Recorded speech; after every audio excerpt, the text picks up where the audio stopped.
name is Brandy and this is Macy, and today I'll be doing a musculoskeletal and neurological assessment. We'll start with the musculoskeletal assessment and then move on to the neuro assessment. So first we'll start with her hands, and you always start with inspection. So you would just inspect her hands for any redness or any inflammation, and then you would palpate for any tenderness or any bumps. And then I'll have you squeeze my fingers just to test the strength of your hands. And then we're going to assess range of motion. So bend your hands up and then down and then inwards and outwards. So she has normal range of motion in her hands. And then we'll move on to the arms and start with inspection. Just inspect for anything abnormal and note her muscles. Make sure that they're normal for her age and not like atrophied or anything.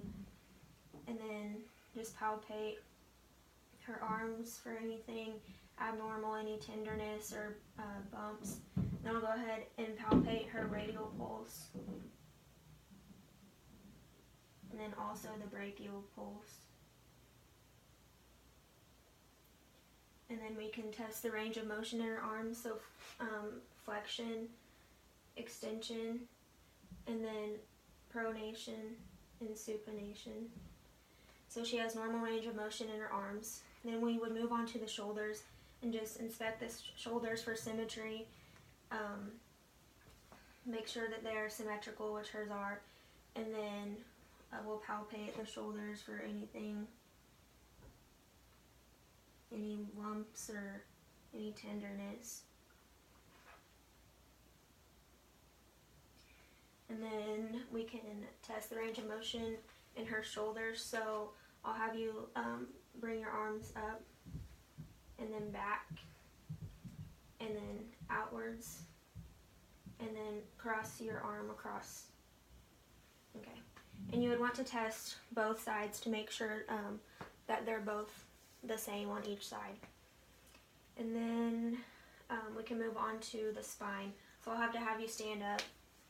I don't know if we have room. So you just want to inspect, make sure that everything is symmetrical and even, and then we'll palpate the spine, make sure there's no tenderness or anything. And then to test the range of motion of the spine, I'll have you try to touch your toes. Back up. And then here you can also test for scoliosis, which she doesn't have scoliosis. And then I'll have you just bend back a little bit and then twist side to side and then bend one side and the next side. So she has normal range of motion in her spine. And then I can have you sit down.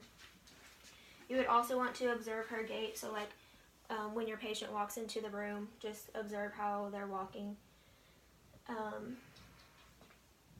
And then we can also do the Romberg test, which I'll have to have you stand up again.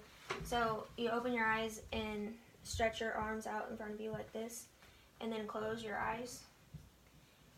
And the patient should be able to stand there without swaying or feeling dizzy or anything, which hers is normal. And then we can move on to her lower extremities. You can sit down. Just start with inspection. So make sure everything's symmetrical. Just note the color of her skin. And you would want to note any varicose veins or anything, which she doesn't have that. And then I'll palpate for any tenderness or any lumps. And then we can also test her pulses. So the popliteal, which is behind the knee, you would want to assess that. And then her posterior tibial, which is behind the ankle. And then dorsalis pedis, which is on top of the foot.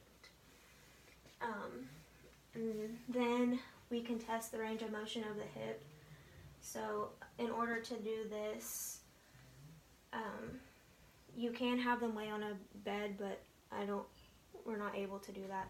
So I'll just have you stand up and we'll bring your leg forward and then back and then out to the side and then across your body. So she has normal range of motion in her hip, and you can sit back down. You would also want to test for the muscle strength, so you can put your hand on one side and press, and then you're gonna press against me, and then this way. And then you would want to do the other side as well.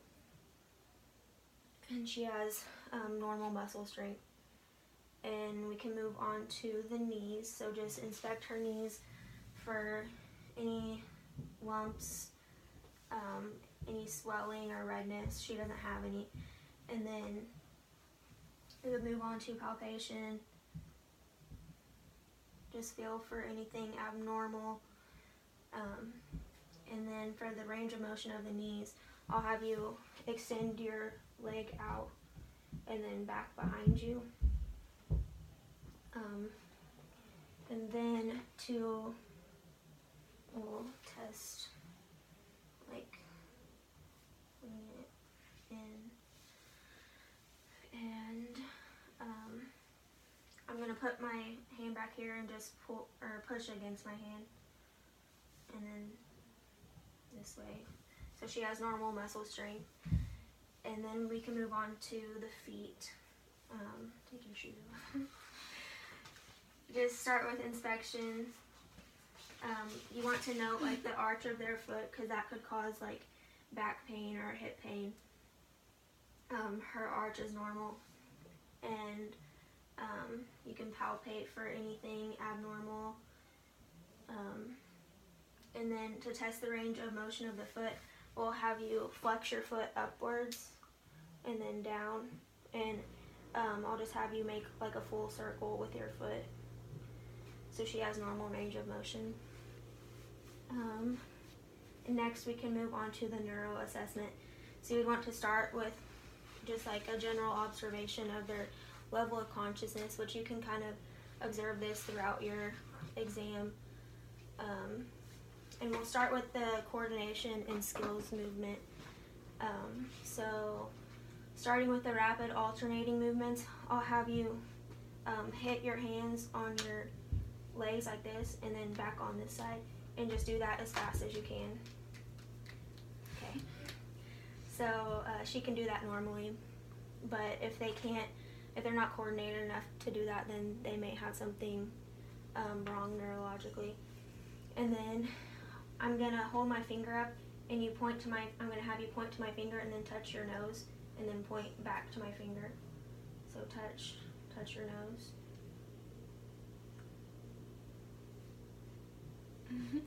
Okay, and she can do that normally.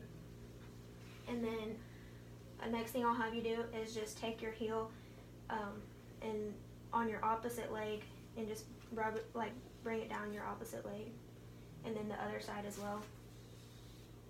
Okay, and she can do that with coordination. And then next I'm going to get a Q-tip, and it's broken, so on one side it's soft and the other side is sharp, and we can use this to just test the normal sensation. So you can do it in her face. Just tell me if this is a soft or hard side. And this one hard. Okay, and we can do it on the hands as well. So soft side or sharp? Soft. Sharp. I'll also do it on your leg. And then on your feet. Soft, sharp. Okay, so she has normal sensation. Next, we will move on to the deep tendon reflexes. So I don't have a reflex hammer, but if I did, I would test the brachioradialis reflex, which is in her arm. So you would strike with your reflex hammer, and you would see like a movement in her thumb, like it would twitch. And then the patellar reflex is what people most commonly think of.